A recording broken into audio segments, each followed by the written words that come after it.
Well, hello and welcome, and thank you for tuning in. You probably don't know me, but my name's Simon. I'm the pastor of Ridgeway Church in St Albans. I've lived in St Albans for about 17 years.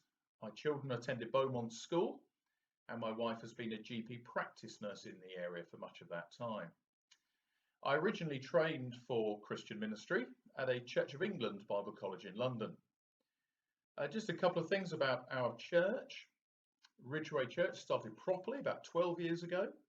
We currently have around 100 in attendance on a Sunday morning where we meet at Sandringham School. Our church is affiliated to the Evangelical Alliance, which has about 3,500 churches in it, and the FIEC, which has about 850. And if you want to know more about what we believe and what's on at our church, then do just go to our website, which is ridgewaychurch.net. Well, I wanted to take the opportunity just for a few minutes to address the question, why bother with God? As a Christian pastor, I'm talking, of course, about the God of the Bible.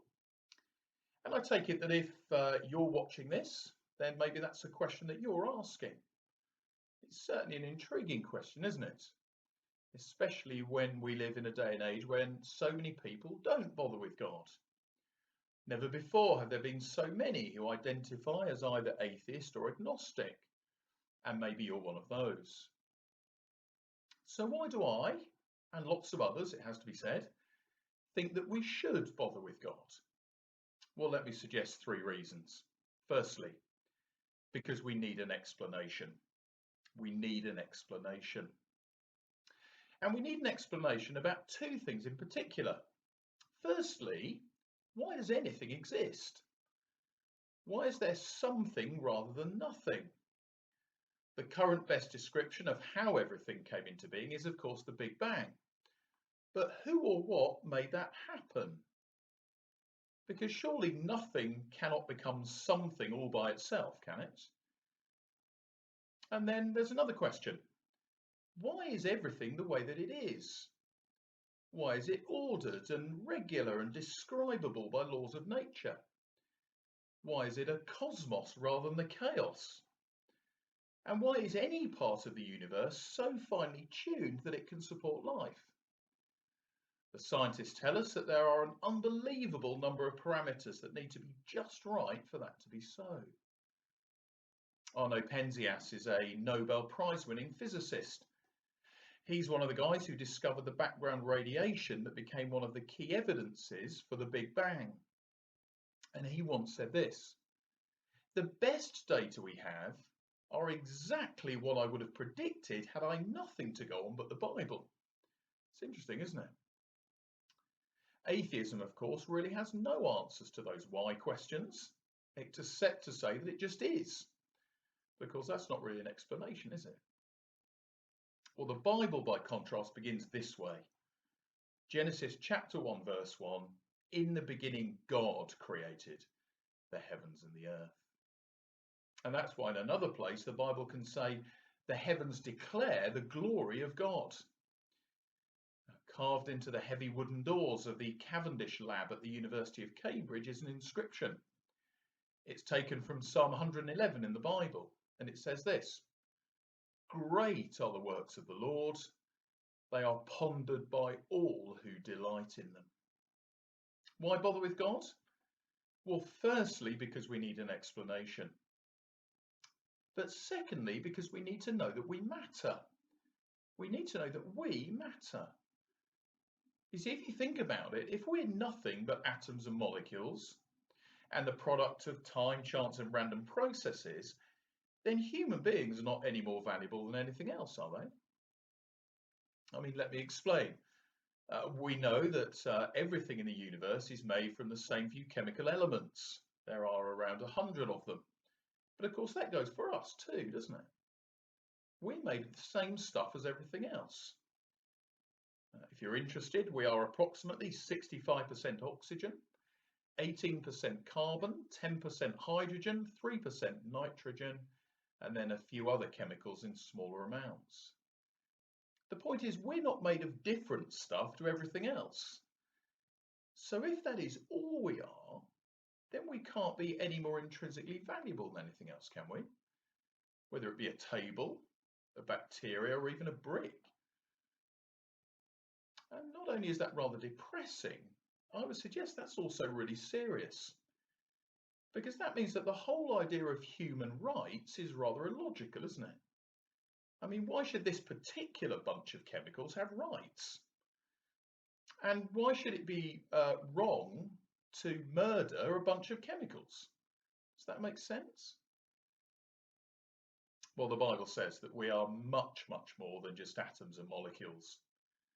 We didn't just emerge for no reason from some kind of primeval slime. Rather, each of us is made in the image of God. Genesis chapter 1 verse 27 says, God created mankind in his own image. As William Shakespeare has Prince Hamlet say in his play of the same name, what a piece of work is a man, how noble in reason, how infinite in faculties, in form and moving, how express and admirable, in action, how like an angel, in apprehension, how like a god.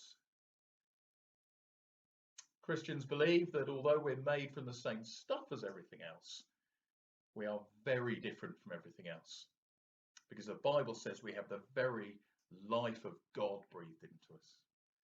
And that means that every person matters and every life is precious. Why bother with God? Well, because we need to know that we matter. But thirdly and finally, why bother with God? Because we need there to be more. We need there to be more. By which I mean we need this life not to be all there is. I would suggest that deep down all of us need some sort of permanence.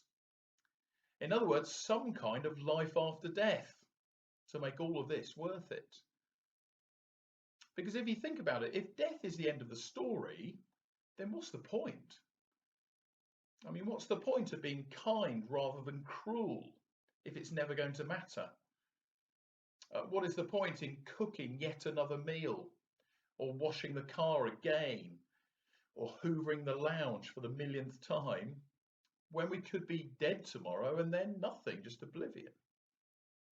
What is the point in falling in love if permanent separation is just around the corner and maybe even closer than we think?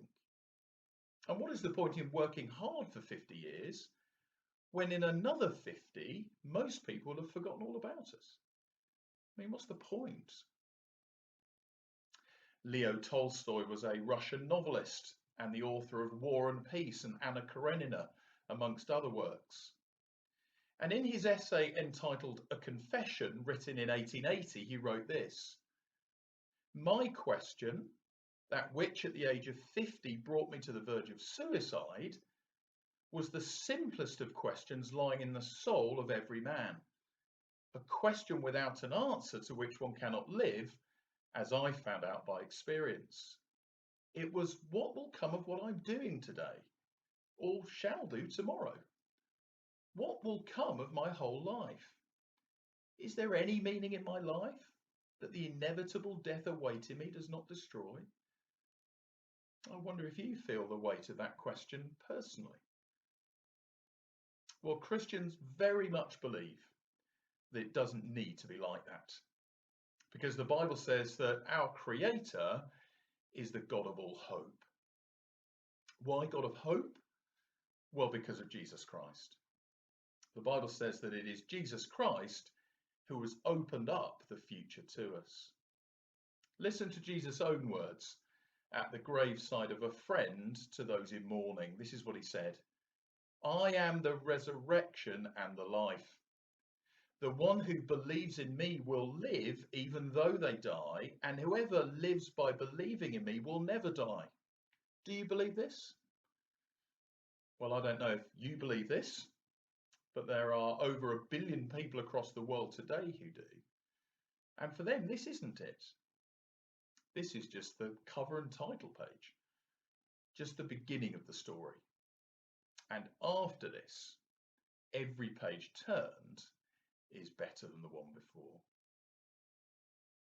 Well, I know that in some ways life without God sounds liberating, but I reckon we pay a heavy price for that.